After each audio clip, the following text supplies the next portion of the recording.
Բարև ձեզ, սիրելիներս, մենք ձեզ հետ այսօրվանից սկսում ենք քննարկել Բհագավադ Գիտայի 5-րդ գլուխը,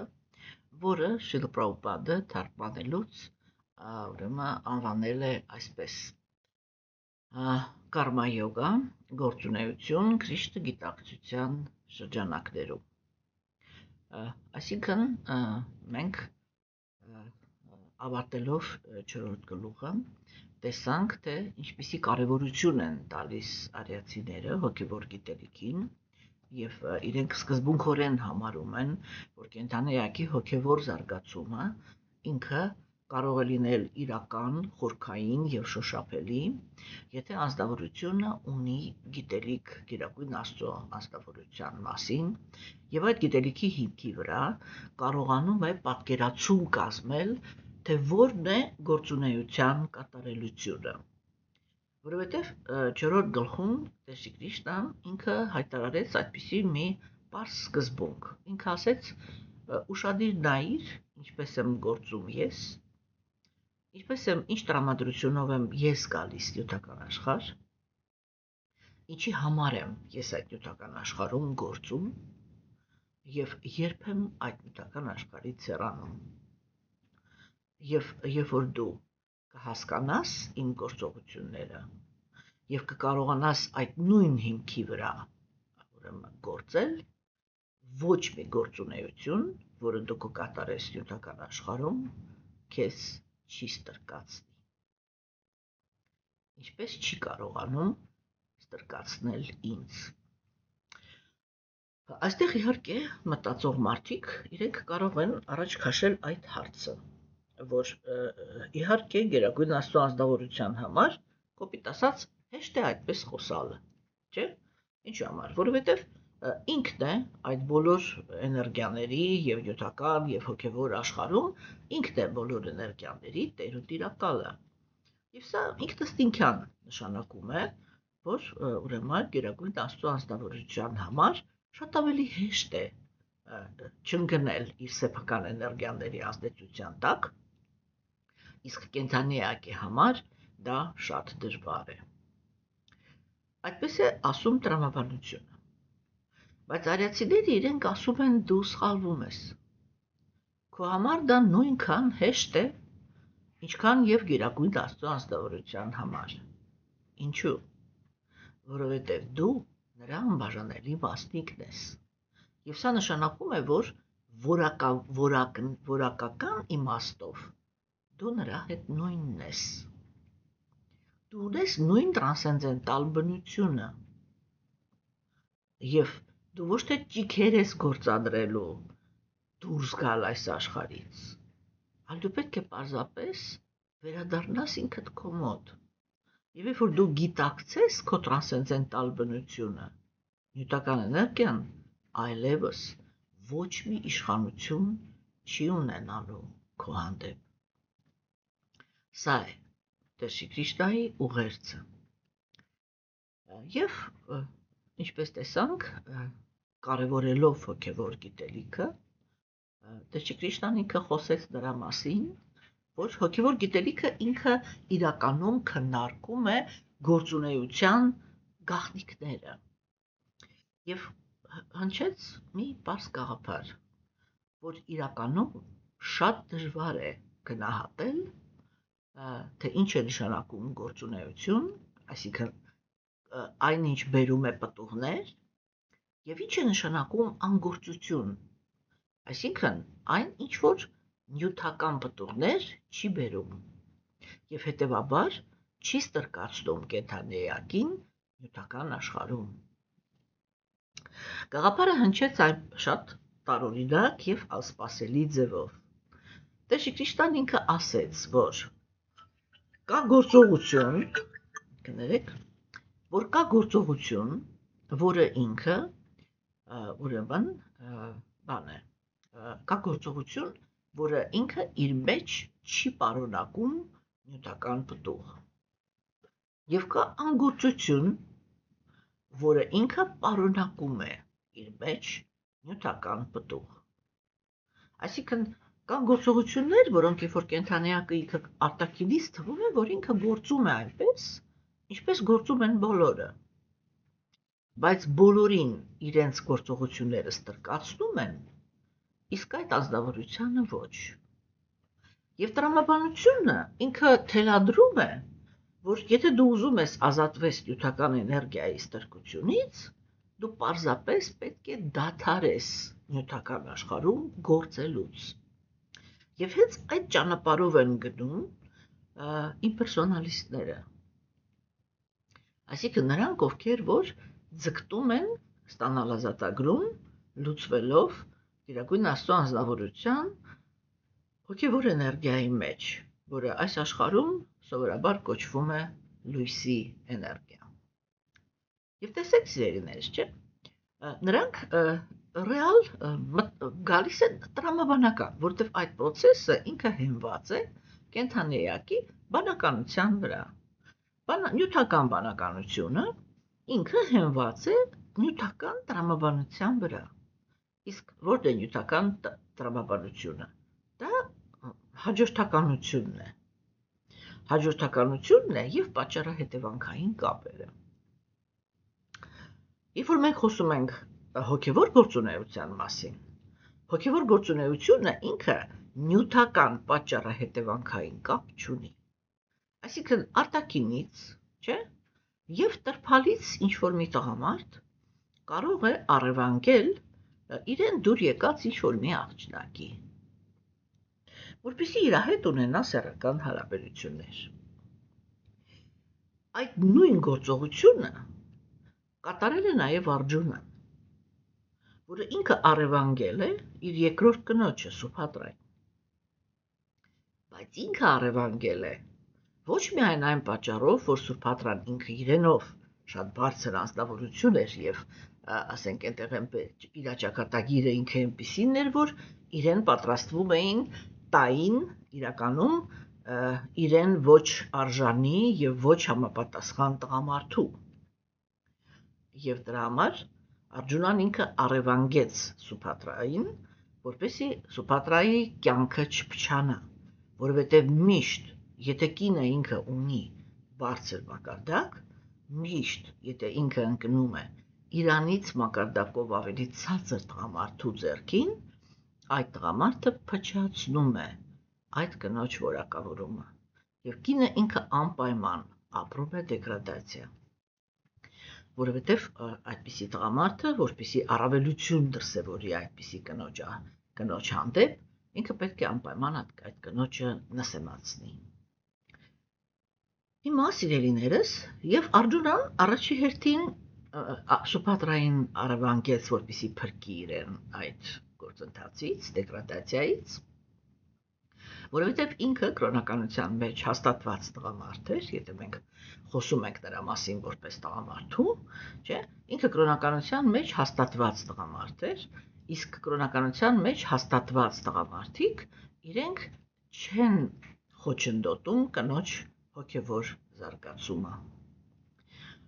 Եվ այդ տեսանկյունից պատրաստ են օգնել կնոջը, որպեսզի ինքը արտահայտի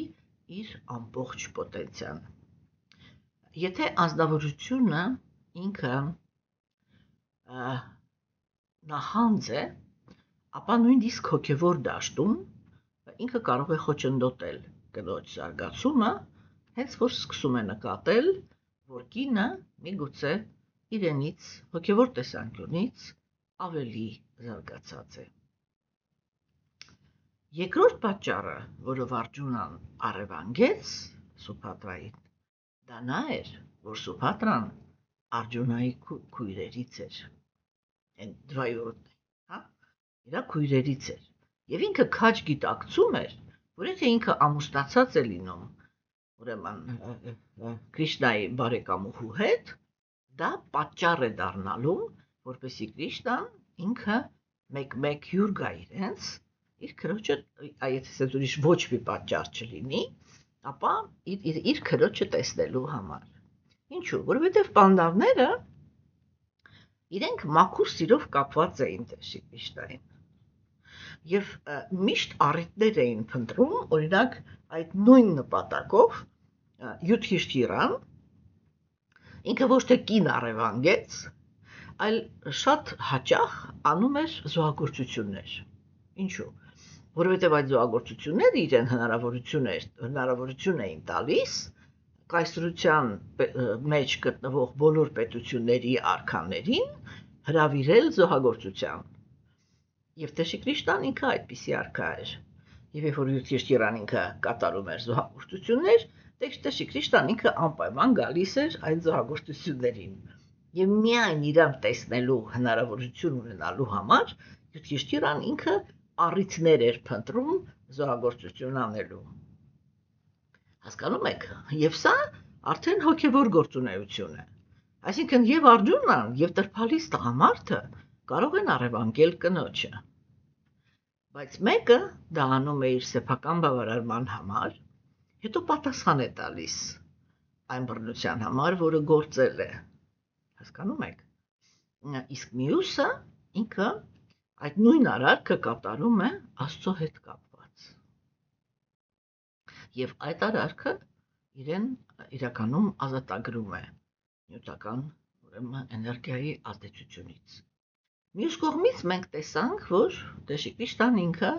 առաջ քաշեց այն գաղափարը, որ ինքը քննարկեց կեղծ հրաժարումը։ Ինքը ասեց դրա մասին, որ ազնվորությունը ինքը կարող է նստած լինել անտառում եւ թվացական արտաքինից թվա, որ ինքը հրաժարված է։ Բայց իրականում իմաստուն աչքերի համար իր ներսում ինքը վառվում է նյութական կապվածությունների մեջ։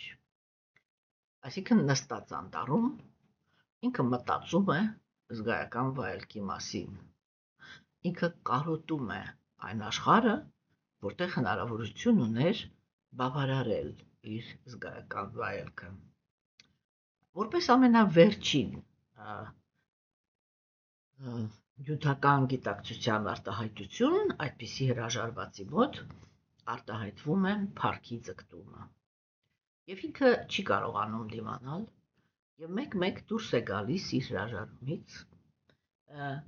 քարոզելու պատրվակով, բայց իրականում ուշադրության կենտրոն դառնալու համար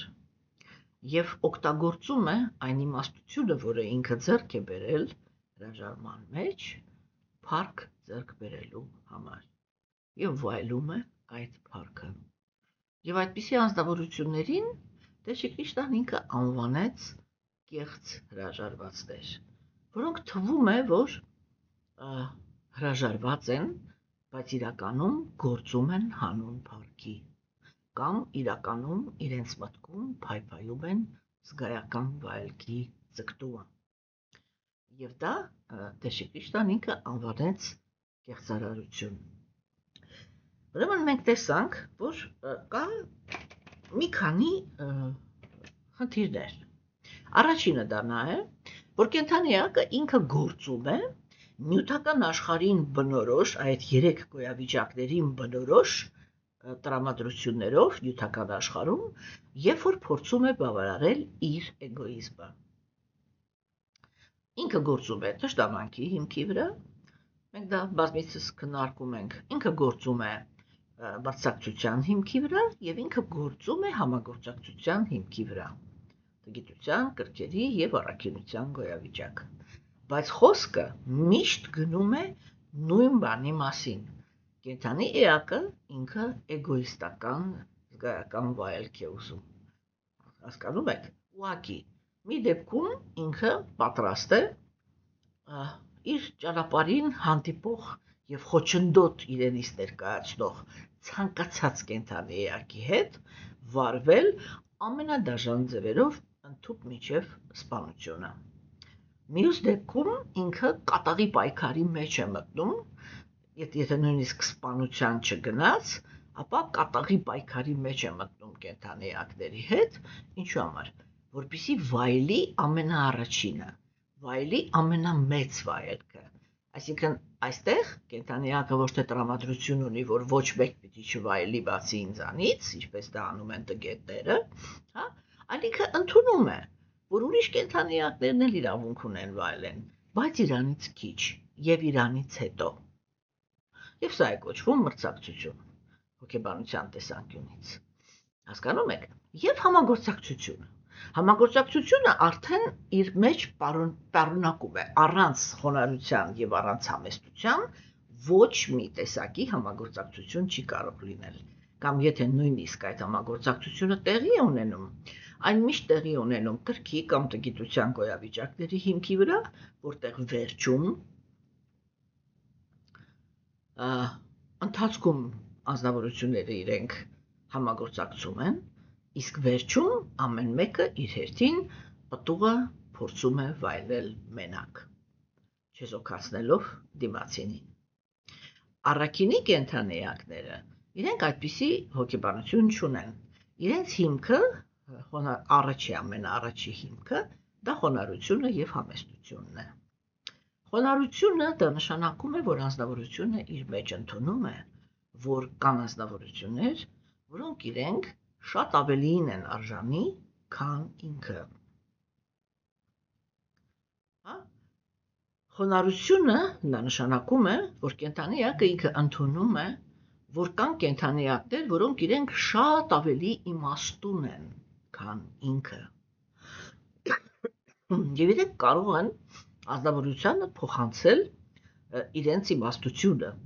եւ անձնավորությունը ինքը խոնարհ է համարվում այն ժամանակ, երբ ընդունում է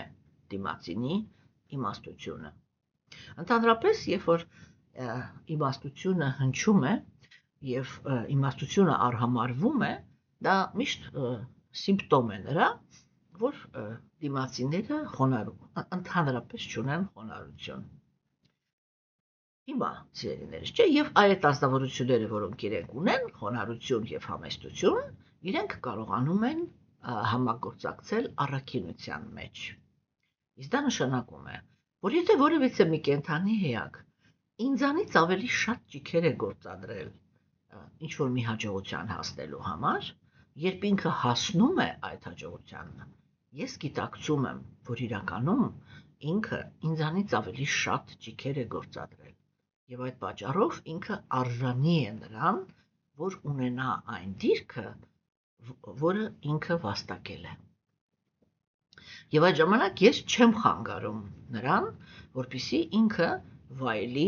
իր ճիգերի արդյունքները։ Հիմա, սիրելիներ, չէ՞, բայց սա բոլոր դեպքերում նյութական աշխարհում պահող տրամադրություններ են։ Գործողություններ են, մենք պետք է հասկանանք, որ արիացիները իրենք մինչև ինչ-որ մի կետ, այսինքն հոգևոր դաշտում առաջի քայլերը կատարող կենդանիակների համար անպայման կարևորում են բարոյականության կանոնները, անպայման խրախուսում են բարիությունը, անպայման խրախուսում են արդարությունը, չէ՞, բայց գալիս է ինչ-որ մի կետ, երբ որ հոգևոր զարգացումը ինքը սկսում է արդեն շեշտադրել իմինը հոգևոր զարգացումը։ Եվ երբ որ այդ անցումը կատարվում է, չէ՞, կենդանիակը ինքը արդեն մտնում է գիտելիքի այն շրջանը, որտեղ նյութական արդյունքը, այսինքն այդ տառապանքից ազատ լինել, նյութական երանության մեջ հաստատված լինել, այդ արդյունքը հերկվում է։ Բայց անձնավորությունը իր մեջ այդ առաքինության բարձր մակարդակը պահում է։ Եվ գիտելիք զարգացնելով արդեն տրամադրվում է նյութական աշխարհից դուրս գալու։ Եվ այդ этаպը ինքը կոչվում է հրաժարման этаպ։ Հիմա մենք ձեզ հետ երրորդ գլխում, երբ որ խոսում էինք պարտականությունների մասին, չէ, մենք տեսանք, որ Գերագույն Աստծո անձնավորությունը ինքը երկու գաղափար առաջ քաշեց։ Առաջինը դա նա է, որ պարտական երեք կներեք։ Առաջինը դա նա է, որ իրականում, չէ, ամեն կենդանիակ նյութական աշխարհում ինքը իր ճակատագրի մեջ ունի երկու գործոն։ Առաջինը դա նա է, թե ինքը ինչ է վաստակել, ինչ որ ինքը կարող է իր կյանքում վայելել, եւ երկրորդը դա նա է, թե ինքը ինչ դասեր պիտի քաղի։ Այսինքն, ինչ պարտականություններ ունի, ինչ պարտքեր ունի անցյալ կյանքից, չէ՞։ Եվ Գերագույն Աստծո անձնավորությունը ինքը ասեց, որ այդ պարտականությունների հանդեպ, չէ՞ ասենք վայելքը ինքը պարզ է, բոլորը մեծ հաճույքով վայելում են, բայց պարտականությունների հանդեպ կա երկու տրամադրություն։ Կան անձնավորություններ, որոնք իրենք կատարում են իրենց պարտականությունները ակնկալելով, որ պարտականությունները կատարելու դիմաց իրանք ստանալու են համարժեք վերաբերմունք, այսինքն ստանալու են արդյունք։ Բայց Գերագույն Աստծո անձնավորությունը մի շատ կարևոր գաղափար առաջ քաշեց։ Ինքը ասեց միշտ չի, որ այն անձնավորությունները, որոնց հանդեպ դու պարտականություն ես կատարում, շնորհակալ լինելու ունակություն ունեն։ Եվ նյութական աշխարհում, երբ որ դու կատարում ես քո պարտականությունները, դու կարող ես հանդիպել ապերախտության, այսինքն անշնորհակալ վերաբերմունքի։ Որն է այստեղ ելքը։ Իհարկե կենդանեակը ինքը անմիջապես կոտրվում է, եւ եթե ինքը թույլ է, ինքը հարցականի տակ է դնում հենց ինքը պարտականություն կատարելը։ Եվ Գերագույն Աստծո անձնավորությունը ինքը ասեց, որ եթե քո մեջ կա աստվածային գիտակցություն, ապա դու ուժ ես ձեռք բերում պարտականությունները կատարել հանուն ինձ։ Եվ դա կոչվեց նիշկամա կարմա յոգա, այսինքն կատարել պարտականություններ առանց պտուղին կապված լինելու, այսինքն չսպասել, շնորհակալություն։ Այդ իսկ ինչի հիմքի վրա է այդ ժամանակ կենդանեակը ինքը հաստատված մնում իր պարտականությունների մեջ։ Ինքը հաստատված է մնում այն գիտակցության հաշվին, որ ինքը հենց դա է հասկանում, որ այս պարտականությունները ինձ տրվել է Գերագույն Աստծո անձնավորության կողմից, հա? Եվ սա նշանակում է, որ Գերագույն Աստծո անձնավորությունը այս դիրքում ինձանից ինչ-որ մի հատ պահվածք է պահանջում։ Եվ անկախ նրանից, թե այն կենդանեակները, որոնց հանդեպ ես այդ պարտականությունները կատարում եմ, ինչպես կվերաբերվեն ինձ համար կարևոր է, թե ինչ կմտածի իմ մասին Գերագույնը։ Ես այստեղ արանքում եմ մտցնում նաև այդ գաղափարը, որ առաքինի անձնավորությունը իրականում ինքը հենց իրա համար, հենց ինքը իրա համար պետք է հաճույք ստանա իր առաքինությունից։ Հենց առաջի հերթին ինքը պիտի արժևորի իր առաքինությունը, երբ որ ինքը արժևորում է իր առաքինությունը, անկախ նրանից, թե դիմացիները իրենք շնորհակալ են, թե անշնորհակալ, պատասխանում են, թե չեն պատասխանում, ինքը անձնավորությունը, ինքը իրանից գոհ է մնում, որ ինքը իր պարտականությունները կատարյալ կերպով կատարել է։ Եվ, հայավարի ասած, կարող է հանգիստ գլուխը դնել բարձիտ եւ քնել։ Հասկանում եք, եւ այդ ժամանակ կենդանեակը ինքը, ոնց ասեմ էլի, եթե ինքը չի կենտրոնանում Աստծո վրա, ինքը չի կարողանում նկատի, թե ինչպես Գերագույն Աստծո անձնավորությունը արտահայտեց իր շնորհակալությունը կամ իր գոհունակությունը։ Ինքը տխրում է, ընկնում է ողբի հիասթափությունների դաշտը, չէ՞, եթե զգում է, որ դիմացիները ընդհանրապես չգնահատեցին այն ամենը, ինչ որ ինքը արել էր։ Իսկ իրականում այդտեղ պետք է ուղղակի հասկանալ, որ քո դիմաց կանգնած է պայմանավորված կենդանեակ, որը ինքը շնորհակալության զգացումից ընդհանրապես ազատ է, հա,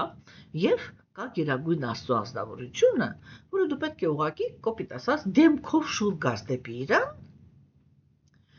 եւ իրան մատուցես քո կատարած պարտականությունները։ Եվ եթե այդպես կարելի է ասել, իրանից սպասես պատասխան։ Եվ այդ ժամանակ դու կտեսնես, որ այդ պատասխանը ինքը չի հապաղի։ Եվ Գերագույն Աստծո անձնավորությունը ինքը շատ ինտենսիվ կարտահայտվի քո կյանքում եւ ուրեմն շատ ինտենսիվ գործողությունների կանցնի։ Հասկանում եք, սիրելիներ, չէ՞։ Ուրեմն այս գաղափարները առաջ քաշելուց հետո Տեր Քրիստոն բնականաբար ինքը ասեց, դու եթե դու ուշադիր եղար, դու հասկացար, որ ամենակարևորը դա գիտելիքն է։ Ինչպիսի գիտելիքի, որ դու տիրապետում ես, կախված այդ գիտելիքից դու գործողություններ ես կատարում։ Իսկ թե ինչպիսի գործողություններ ես դու կատարում, ուրեմն համապատասխան արդյունքներ ես ստանում։ Հասկանում եք, չէ՞։ Եվ այսինքն ամեն ազնվորություն ինքը պետք է հասկանա, որ կա մի քանի գործոն, որը կարևոր է իր համար։ Առաջինը դա նա է, որ ինքը դադարի լինել երեխա։ Այսինքն դադարի մտածել, որ ամբողջ աշխարհը պարտավոր է իրան վերաբերվել ծնողի նման։ Կա ինչ-որ մի պահ, որից հետո ազնվորությունը պիտի հասկանա, որ ինքը հասունացավ։ Իր տարիքը դա հասունացման տարիքն է։ Եվ դա նշանակում է, որ ինքը պիտի հասկանա, որ ինքը պատասխանատու է։ Որ ինքը պատասխանատու է ինքը իր համար, պատասխանատու է իր ցանկություններով, որտեվ ազնվորությունը ինքը ինչ որ բանի է գործողությունների է դիմում համապատասխան իր ցանկությունների։ Եվ հետո պատասխանատվության է հրավիրելու Գերագույն Աստծո ազնվորությունը, չէ՞։ Ուրեմն կենդանիակը պիտի հասկանա, որ ինքը պատասխանատու է իր գործողություններով կամ իր ցանկություններով։ Սա առաջինն է, որ ազնվորությունը ինքը պիտի հասկանա։ Երկրորդը դա նա է, որ ինքը պետք է հասկանա, որ ինքը շատ մեխանիկական կոնստրուկցիա ունի։ Այսինքն ինքը նախորոք ինչ-որ մի կերպով, եթե մենք ժամանակակից լեզվով ասենք, ինչ-որ մի կերպով ծրագրավորված է։ Ծրագրավորված է իր գիտակցությունը համապատասխան այն ամենի, ինչ ինքը արել չի արել իր անցյալ կյանքում։ Չէ՞։ Հիմա եւ սա նշանակում է, չէ, որ ազնվորությունը ինքը պատասխանատու է իր ցանկությունների համար, իսկ ցանկությունները ձևավորվում են համապատասխան արժեքային համակարգի։ Արժեքային համակարգը ձևավորվում է համապատասխան գիտելիքի։ Հասկանում եք, այս շղթան ամեն մեկը պիտի գիտակցի, որ վերջնականում արիացիների գաղափարը սա է, որ վերջնականում թե կենդանի էակի կյանքը ինքը ինչպես կդասավորվի, դա կախված է իր գիտելիքից, թե ինքը ինչ գիտելիք ունի։ Հասկանում եք, սիրելիներ, չէ՞։ Եվ ուրեմն այս ամեն ինչը լսելուց հետո, երբ որ Գերագույն Աստծո ազնվորությունը ինքը մի կողմից խոսեց նյութական աշխարհում պարտականություններ կատարելու կարևորության մասին, մյուս կողմից խոսեց, որ պարտականությունները կարելի է կատարել կապված լինելով եւ առանց կապվածության, եթե դու կապված լինելով ես կատարում պարտականությունները, դու ավելացնում ես քո նյութական աշխարհում գոյությունը, եթե դու կարողանում ես պարտականություններդ կատարել առանց կապվածության, դու առնվազն ստանում ես ազատագրում այս նյութական աշխարհից, չէ՞։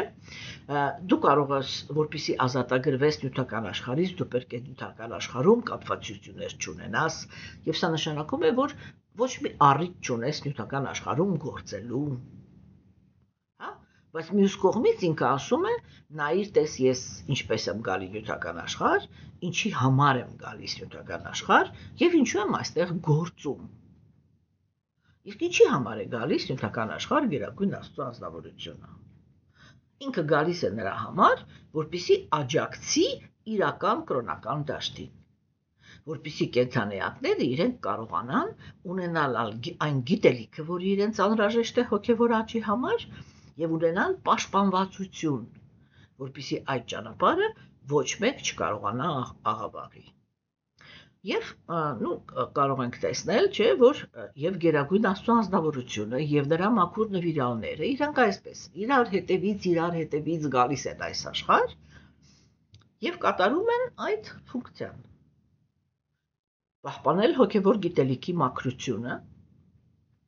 որպեսզի ապահովել անկեղծ կենդանիակների համար այդ ճանապարհը, որպեսզի այդ ճանապարհը ինքը շնչի, բաց լինի մինչև վերջ։ Որովհետև երբ որ հոգևոր գիտելիքին մոտենում են շահադիտականորեն, չէ, ամեն մեկը այդտեղ, ով որ հայտարարում է իրեն հոգևոր ուսուցիչ, չէ, ուրեմն եթե ենթադրենք, որ սա ճանապարհն էր, չգիտեմ, Երևանից մինչև հոգևոր աշխարհ։ Երբ որ մենք մեր ճանապարհին հանդիպում ենք կեղծ հոգևոր ուսուցիչներ, իրանք կանգնած են այդ ճանապարհի վրա, ձեռքով ցույց են տալիս, ասում են ճանապարհը այստեղ է։ Եվ տանում են մեզ դեպի իրենց նյութական շահերի կատարում։ Մենք մտանք փակուղու մեջ, որտեղ հոգևոր տեսանկյունից ճահիճ է։ Գերագույն Աստծո անձնավորության մաքուր նվիրյալները եւ ինքը Գերագույն Աստծո անձնավորությունը գալիս հայտարարում է նորից այդ ճանապարհը, ինչպես ինքը ասեց։ Իսկ իրանից հետո մաքուր նվիրյալները գալիս են եւ թույլ չեն տալիս այդ ճանապարհը փակել։ Եվ իրենք դա անում են ոչ թե նրա հաշվին, որ ոչնչացնում են կեղծ հոգևոր ուսուցիչներին, բոլորովին, որովհետև նա, որ ուզում է խաբված լինել, պետք է խաբված լինի։ Եվ կեղծ հոգևոր ուսուցիչները ունեն իրենց դերն ու տեղը այս նյութական աշխարհում, հատկապես աստվածաբեժության դարաշրջանում։ Հասկանում եք։ Այսինքն կեղծ հոգևոր ուսուցիչները մնում են իրենց տեղում։ Եվ նրանք, ովքեր որ իրականում կրոնում ինչ-որ կրոնից բացի ամեն ինչ ակնկալում են, իրանք գնում են այդ կեղծ հոգևոր ուսուցիչների դաշտ։ Իսկ նրանք, ովքեր ուզում են գնալ հոգևոր ճանապարհով իրապես, գնում են իրական հոգևոր ուսուցիչների հետևից։ Տեր Քրիստոսն ինքը տեքստ ասեց։ Հազարներից մեկը կարողանում է ինձ հասկանալ։ Այդ հասկացողներից հազարներից մեկը կարողանում է ինձ հասնել։ Այսինքն այդ ճանապարհը ինքը ամեն մեկի համար չի։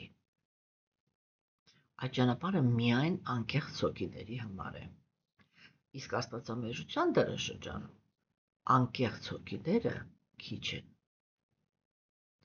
Հիմա, սիրելիներս, չէ՞։ Եվ ուրեմն կարևորվեց, որ եթե արդեն ամենակարևորը դա գիտելիքն է, ուրեմն կարևոր են այն ազնվորությունները, ովքեր իրենք գիտելիք կրողներն են։ Հասկանում եք։ Եվ ուրեմն այն նրանք, ովքեր որ գիտելիքի կրողներն են, իրանք անձնավորությունը ինքը պետք է գտնի այդպիսի մարդուն եւ հարցադրումներ կատարի եւ համապատասխան ուրեմն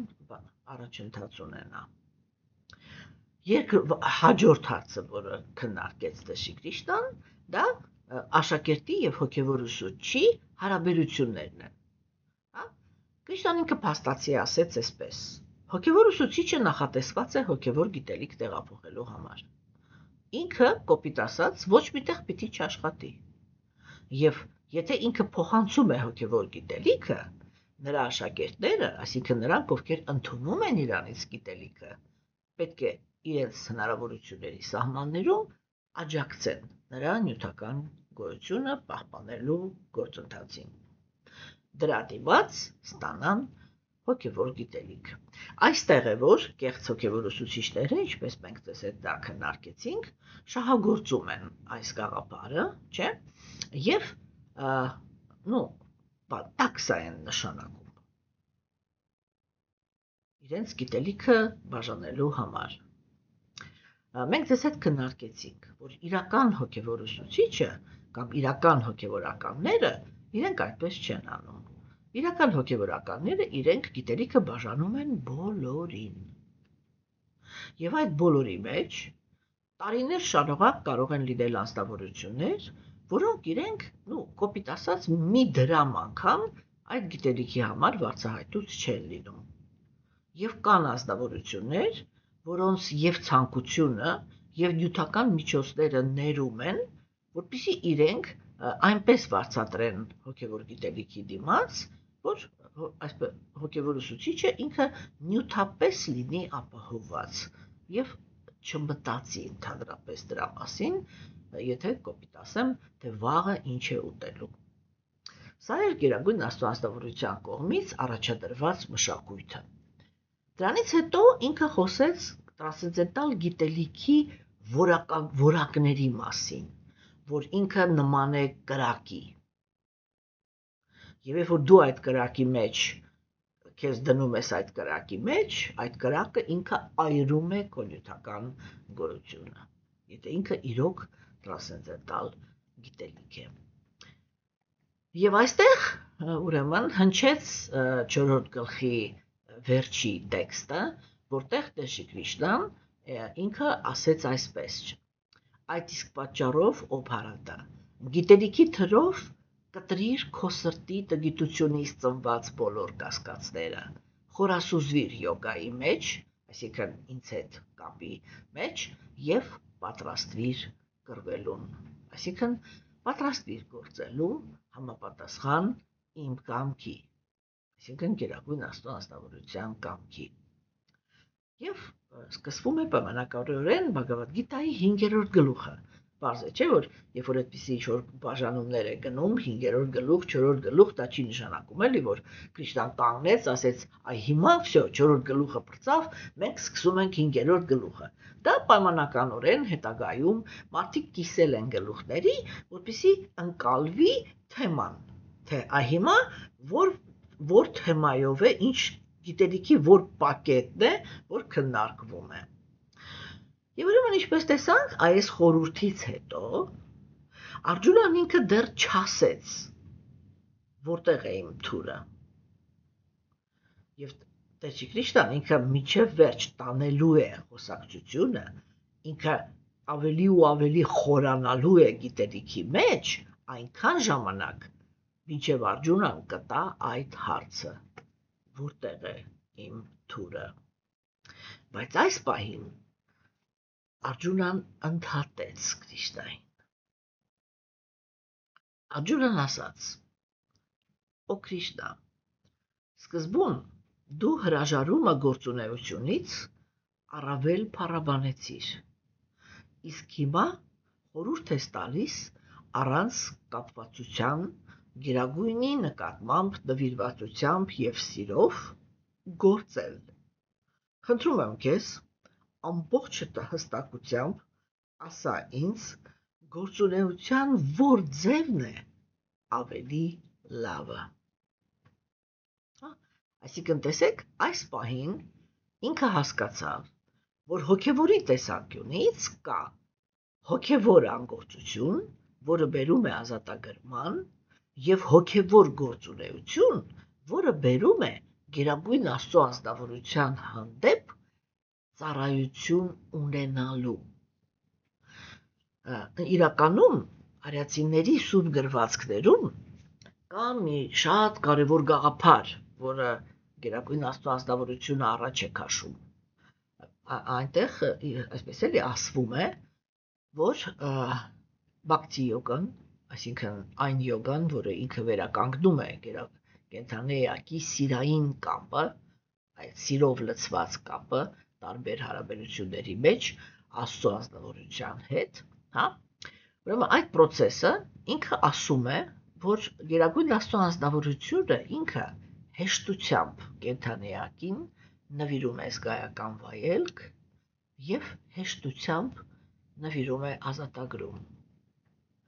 Բայց կա մի բան, որը ինքը շատ մեծ դժվարությամբ է տալիս։ Դա իրեն ծառայելու հնարավորությունը։ Գերագույն Աստծո անձնավորությունը իրեն ծառայելու հնարավորությունը տալիս է մաքրության դիմաց։ Այսինքն այստեղ արդեն շատ կոնկրետ եւ շատ խիստ պայման է դրված։ Բացառություն է կազմում միայն մեր դարաշրջանը, ինչու, որովհետև սա ոչ թե արդարության դարաշրջանն է, այլ ողորմածության։ Որովհետև եթե Գերագույն Աստծո անձնավորությունը ինքը աստվածամերժության դարաշրջանի կենդանի էակների հանդեպ լինի արդար, ապա այստեղ չի կարող լինել կրոնականություն։ Եվ դրա համար ինքը այս դարաշրջան է մտնում ողորմածությամբ։ հասկանում եք, եւ երբ որ ինքը ողորմածությամբ է մտնում այս դարաշրջան, ուրեմն այդտեղ հոգևոր նվիրված ծառայություն կատարելու իրավունք են ստանում անարժանները, բայց միևնույնն է, այդպես էլի, այն խորքային նվիրված ծառայության կատարելու իր հանդեպ ինքը միևնույնն է, այսինքն ինչ որ նվիրված ծառայություններ կան, որ ինքը բաժանում է բոլորին, բայց ինչ նպատակով։ Ինքը փաստացի ասում է, այս գործողությունները արեք իմ համար, որ մաքրվեք։ Իսկ երբ որ մաքրվեցիք բրցակ, այն նոր այդ ժամանակ դուք կստանաք իրական ծառայությունը։ Իսկ որն է իրական ծառայությունը։ Այդ իրական ծառայությունը ինքը կատարվում է հոգևոր աշխարհում։ Եվ դրա, որպեսզի դուք հայտնվեք այնտեղ, դուք պետք է ունենաք 100%-անի մաքուր սիրտ եւ մաքուր գիտակցություն։ Սա է գերագույն Աստծո անձնավորության պահանջը եւ սա ինքը շատ դժվարությամբ է տալիս։ Հիմա Արգջունան ինքը հասկացավ, որ կա երկու տեսակի տրանսցենդենտալ գիտելիք։ Մեկը դա նա է, որ ինքը տրանսցենդենտալ է, ինչու համար, որովհետեւ կարողանում է կենթանի էակին դուրս բերել նյութական աշխարհից։ Всё, հիմա արդեն կարևոր չի, թե ինքը լույսի մեջ ընկավ, թե ինքը հոգևոր աշխարհ վերադարձավ։ Այդ տեսանկյունից կարևոր չի, որտեղ լույսը ինքը նույնպես տրանսցենդենտալ է։ Բայց լույսի մեջ չկա ակտիվություն։ Լույսի մեջ ես փոքրիկ մի կետ եմ, որը չունի մարմին, որը չի կարող գործել, որը չի կարող հարաբերություններ կառուցել, բայց միևնույն է, ես արդեն գիտակցում եմ, որ ես հոգի եմ։ Հասկանում եք, չէ՞։ Եվ այդ տեսանկյունից ազատագրումը ինքը նույնպես տրանսցենդենտալ է, որտեղ արդեն всё, նյութական աշխարհից դուրս եկավ։ Հիմա եւ կա հոգևոր աշխարհը, որտեղ կենթանիակները ծառայում են Աստծուն։ Հիմա եւ այդ հոգևոր աշխարհում կա մի հատ բարձրագույն ծառայության ձև։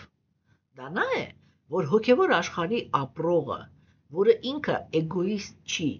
եւ որը ոչ մի առիթ չուներ նյութական աշխարհ գալու համար, երբ որ ինքը նկատում է, որ գերագույն Աստծո անձնավորությունը կուզենար, որ նյութական աշխարհում ընկած եւ այնտեղ տառապող կենթանիակները վերադառնան հոգևոր աշխարհ, այդպիսի հոգիները իրանք գալիս են նյութական աշխարհ։ Եվ այն ամենը, ինչ որ իրենք անում են այս նյութական աշխարհում, դա բացարձակ հոգևոր մաքուր նվիրված ծառայություն է մատուցած գերագույն Աստծո անձնավորությանը։ Աստվածամերժության դարաշրջանում մաքուր նվիրալները իրենք գալիս են եւ կարող են այստեղ ունենալ աստվածամերժին բնորոշ բոլոր խնդիրները, որպեսզի ցույց տան, թե այդ խնդիրների մեջ գտնվելով հանդերձ ինչպես կարելի է մնալ հոգևոր անձնավորություն։ Որովհետեւ ինչու եմ ես շեշտում, որովհետեւ հաճախ մարդիկ իրենք ասում են, եթե ինքը մաքուր նվիրալ է, ինչպես կարող է իր կյանքը լինել այսպիսինը։ Ուրեմն ուղղակի հակառակը, ինքը մաքուր նվիրալ է, եկել է այս աշխարհ, դեր է վերցրել իր վրա այդ խնդրի եւ դուք իր մեջ կարող եք տեսնել այդ սիմպտոմը, որ ինքը նյութական տեսանկյունից կարող է թվալ դժբախտ, բայց այդ դժբախտության մեջ չի կորցնում իր սերը Աստծո հանդեպ։ Երբ որ դա նյութական աշխարհի ապրողն է, որ ինքը հոգևորով զբաղվում է, բայց ունի խնդիրներ, ինքը փորձում է ցուցաբերել խոնարհություն, որ ես ընդունում եմ Աստծո կամքը,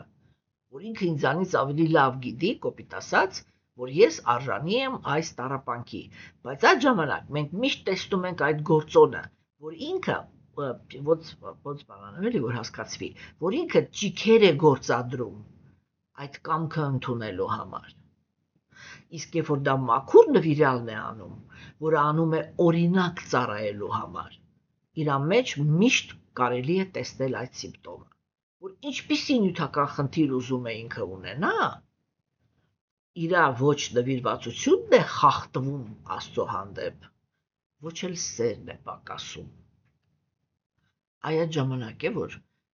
իմաստունը ինքը հասկանում է, որ գործ ունի տրանսցենդենտալիստի հետ։ Հասկանում եք։ Եվ հիմա Արգյունայի ամբողջ այդ բանը ալեկոծ վիճակը գալիս է նրանից, որ ինքը, մենք ասել ենք, չէ, որ հոգևոր կյանքը ունի փաստացի երկու բաժին։ Մեկը բանը էլ այսպես ուղղված է կենթանիակի նյութական գոյությունը կարգավորելու համար, եւ այդտեղ ահավոր կարեւոր է արդարությունը, ահավոր կարեւոր են բարոյականության օրենքները, ահավոր կարեւոր է բարիությունը, չէ՞։ Եվ կա տրանսցենդենտալ ծառայություն, որը ինքը չի ենթարկվում առաքինության գոյավիճակի օրենքներին եւ կարող է առաքինության մեջ գտնվող անձնավորության համար անհասկանալի լինել։ Այ հիմա Արգյունան պիտի կռվի իր եղբոր հետ ու պիտի կռվի իշխանության համար։ Ինչ կարող է մտածել սովորական առաքինության մեջ գտնվող անձնավորությունը, որին կրոնականությունը սովորացնում է, որ ինքը պետք է լինի խոնարհ, համեստ, բռնությունից ազատ, համբերատար, չէ՞, եւ պարզ։ Հիմա Արգյունան ասում է. եթե ես կռվում եմ իմ եղբոր հետ, դա նշանակում է, որ ես համեստ չեմ։ Այսինքն ես չեմ կարողանում ընդունել, որ ճակատագրով ինքը դարձավ արքան, եւ դա նշանակում է, որ դա է քո կամքը։ Եթե ես խոնարհ չեմ, եթե ես այդ կամքը չեմ ընդունում, ես բռնությունից ազատ չեմ, եթե զենք եմ վերցնում, որպեսզի վերադարձնեմ ինձ իշխանությունը։ Եվ նույնիսկ եթե այդ իշխանությունը իմն է, եւ նա է ինձանից այդ իշխանությունը զավթել, ես համբերատար չեմ, որպեսզի կարողանամ ընդունեմ այդ իրականությունը։ Կասես, բա ինչ անեմ, որպեսզի առաքինի անձնավորությունների համար լինեմ հասկանալի։ Սա է Արգյունայի միակ հարցը. ինչպես ինձ պահեմ, որ լինեմ հասկանալի։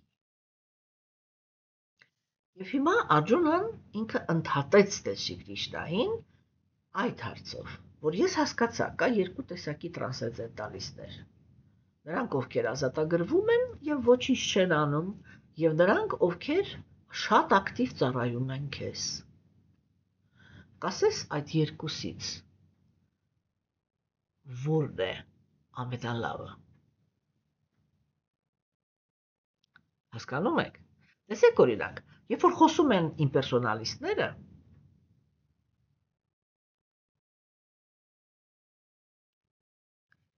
իրանք խոսում են այն տեսանկյունից, որ Բhakti յոգան դա ուղղակի սենտիմենտալ, պրիմիտիվ, մարդկանց համար նախատես, թույլերի համար, այսպես ասենք, թույլերի համար նախատեսված process է։ Իրանք չեն ուզում նկատել, որ այդ process-ի մեջ օրինակ, ծնվում են այնպիսի անձնավորություններ, ինչպիսին է Ռուպա Գոսվամին, Ջիվա Գոսվամին, ինչպիսին է Վիշվանաթա Չակրավարտի Թակուրը, ինչպիսին է ինչու՞ չէ Բhaktivinoda Թակուրը, չէ, այսինքն անձնավորություններ, որոնք այն փիլիսոփայությունը, որը իմպերսոնալիստները տարիներով կյանքեր շարունակ մտորումներ են անում եւ որպեսզի կարողանան հասկանան, թե նյութական աշխարհը ինքը ինչ կառուցվածք ունի, իմաստություն զարգացնեն, բայց որովհետև իրանք դա անում են իրենց ուժերի հաշվին, չէ՞, այդ ճանապարհի ամեն մի քայլը, ամեն մի գիտելիքի միլիմետրը համարվում է, որ եսիմ ինչի ենք հասել, եսիմ ինչ ենք հասկանում։ Երբ որ գալիս են տրանսցենդենտալիստները հոգևոր աշխարհից, այսինքն հոգևոր բազմազանության, բակցի դաշտից, չէ՞, իրանք այնպիսի, իրաց համար այդ փիլիսոփայությունը իրանք անցնում են այսպես, դե էսի սենցա, էսի սենցա, էսի սենցա, սա մի անգամվա օգտագործելիք բան է։ Սրան երկրորդ անգամ վերադառնալը նշանակում է ուղղակի ծամել այն ինչ որ դու արդեն մի անգամ ծամել ես։ Всё, մի անգամ հասկացար, Նյութական աշխարհի հանդեպ փիլիսոփայությունը ինքը մի անգամվա օգտագործվելիք է։ Եվ եթե դու հասկանում ես մակրոանալիզը, թե նյութական աշխարհը ընդհանրապես իրենից ինչ է ներկայացնում, մանրուքները քեզ այլևս չեն հետաքրքրում։ Ես հասկանում եմ ինչ է սա։ Ինձ հետաքրքիր է, թե ինքը ինչպես է կառուցված։ Ես գիտեմ վերջնականը, թե ես ինչի մեջ կարող եմ սա օգտագործել։ Սա է պերսոնալիստերի մոտեցումը։ Ես գիտեմ, թե ամեն ինչը ճիշտ եմ գնահատում։ Իմպերսոնալիստների ճանապարհը, որովհետև դա սեփական մտորումների հաշվին առաջընթաց ունենալու ճանապարհն է, չէ՞։ Իրանք բացում են այս իրը, ասում են, չէ, ես հələ այս պահին չեմ հասկանում սա ինչ է։ Ուրեմն բացում են այս իրը եւ սկսում են ուսումնասիրել մեջի կառուցվածքը։ Հետո ասում են, վայ, գիտեք, իրա մեջ չիպ կա, իրա մեջ դիոդ կա, իրա մեջ, սопротивление, ոնց է, կոնդենսատոր կա, իրա մեջ, չգիտեմ, էս կա, են կա, է կա, չէ, վայ, եւ մարդիկ իրան ասում են, վայ, այս ինչ իմաստուն է, ինքը հասկանում է, թե սրա մեջ ինչ կա, հա, նվիրալի հայացքը, կամ պերսոնալիստի հայացքը ինքը ուրիշ է, ասպես սա աստծո էներգիան է, ես գիտեմ, իսկ կարևոր չի թե մեջը ինչ կա, ես գիտեմ, թե սա ինչպես պետք է օգտագործել, վերջ, եւ այդ, որ այդ դու կարող եք հասցնել ասել, այ որ գիտես, որ սա ինչպես օգտագործել, բա ասեք, այ իրա մեջ ինչ կա, այդտեղ է որ նվիրալ ինքը պերսոնալիստները իրենք սովորաբար ժամանակ չեն ծախսում այդ մանրուքների վրա, բայց դա չի նշանակում, որ իրանք դա չգիտեն, որովհետև երբ որ պետք է լինում, արդեն պետք է լինում, հիմա այսպես ցուցադրել փիլիսոփայության մեջ բանիմացությունը, իրենք այնպիսի խորությամբ են քննարկում փիլիսոփայությունը, որ իրականում այդպես այդ փիլիսոփայությունը իրանք չեն կարող քննարկել ուրիշ ոչ մեկ։ Հասկանում եք, սիրելիներս, չէ՞։ Եվ հիմա Արգյունան այսա շատ կարևոր կետ է, որ ինքը հասկացավ, որ կա երկու տեսակի տրանսցենդենտալիստներ։ Նրանք, ովքեր ազատագրվում են, եւ նրանք, ովքեր ծառայում են Աստծուն։ Եվ Արգյունան հիմա հարց է տալիս. իսկ որն է այդ երկու տրանսցենդենտալ վիճակներից ամենակարևորը։ Եվ այսօր այսքանը, իսկ արդեն Տեր Քրիստոսի պատասխանը մենք կկարդանք հաջորդ անգամ։ Ես ներողություն եմ խնդրում մի փոքր դադարի համար, այնպես ստացվեց, որ մայիսի 20-ին իմ ծննդյանամյակն էր եւ դրսից շատ հյուրեր ունեմ, մինչեւ այս պահն էլ դեռ ունեմ, այսօր վաղը կճանապարհեմ վերջի հյուրերիս եւ դրա համար զբաղվածությունս ինքը այնքան էր, որ ամսի 20-ից առաջ ես ընդունում էի հյուրերին, հետո ուրեմն կատարվեց տոնակատարությունը, դրանից հետո հանդիպումներ, որտեղ տարիներ շարունակ իրանք ինձ չեն տեսել, ես Հայաստանից բավականին երկար ժամանակ է իմ աշակերտներիս մոտ չեմ գնացել, եւ հիմա վաղը եւ մեսօրը կճանապարհեմ վերջի հյուրերիս եւ ու արդեն որտեվ շատ մարդիկ գնացել են, մի քիչ թեթևացա եւ որոշեցի, որ